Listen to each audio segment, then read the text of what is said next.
Hey guys, LuAnne Ford here with Food with the First Lady from Northeast Mississippi Community College. So, when a person passes away, normally all kinds of people take food, and that's great. But one thing I like to take to, especially for to a person who has lost a loved one, is breakfast. Because most people don't remember about breakfast. You know, a lot of people bring sweets, they bring other things, but they don't think about breakfast. So I'm like, okay, this is something that I can do. So right now we are making breakfast casserole. This is a casserole many of you make, but I've used this for years. I love it because it can be made ahead. And I can take it to people. I can either throw it together the night before, get up early in the morning and bake it, or I can give it to them for them to bake themselves, and that's what we're going to do today. So I've got 8 eggs, and I beat those up with a fork. I've got a teaspoon of salt, a teaspoon of dry mustard. Put that all in there. I'm going to whisk that up. All right, to that, I'm going to add a cup of cheddar cheese, 2 cups of milk. I've made it with all kinds of milk. I think it's better with whole milk, but whatever you've got to work. And then a pound of, it calls for hot breakfast sausage. You can use any, you can use the hot, you can use a mild, whatever. So this has been cooked and drained. Now sometimes I do this. On Christmas morning, we always have this. This is something we traditionally have. And but since Christmas is so busy, and the night before Christmas Eve is when it's when we give our presents and all that. So what I'll generally do is to cook the sausage up, put it in a Ziploc bag, put it in the freezer, so it's already done.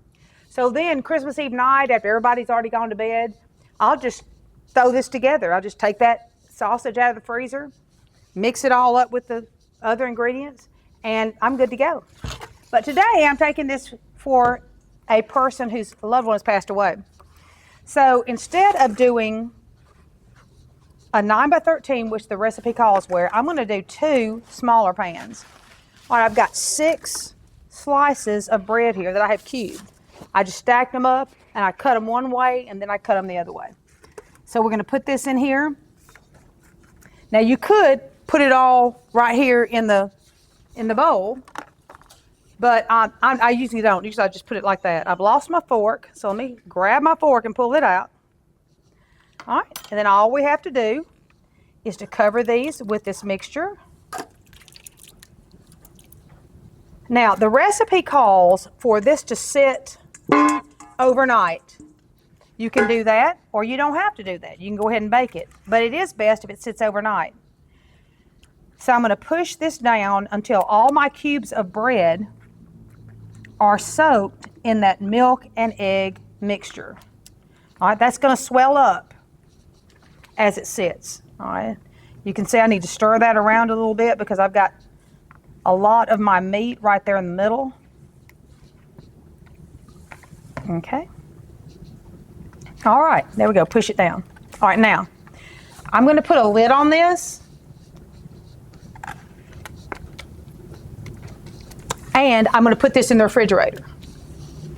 Or I'm going to take it to somebody like this, and on the top I'm going to put the instructions, which is I go see the friend who's bereaved, and I take this to them. I say, stick this in the refrigerator, and then you can bake it in the morning. You can have it fresh, and it'll have the instructions on the top. Just you'll put it in at 350 for 45 minutes. But let me caution you. You got to make sure these eggs are done now. You don't want to serve them undone. So in the middle, it'll get done around the outside first, but be careful that the middle puffs up so it's completely done in the middle. Another thing I found out is this. I could cover this with plastic wrap, push the plastic wrap down onto it, then cover it with foil, put it in the freezer. This actually freezes well. Then you can take it out and you can cook it for yourself whenever you get ready to.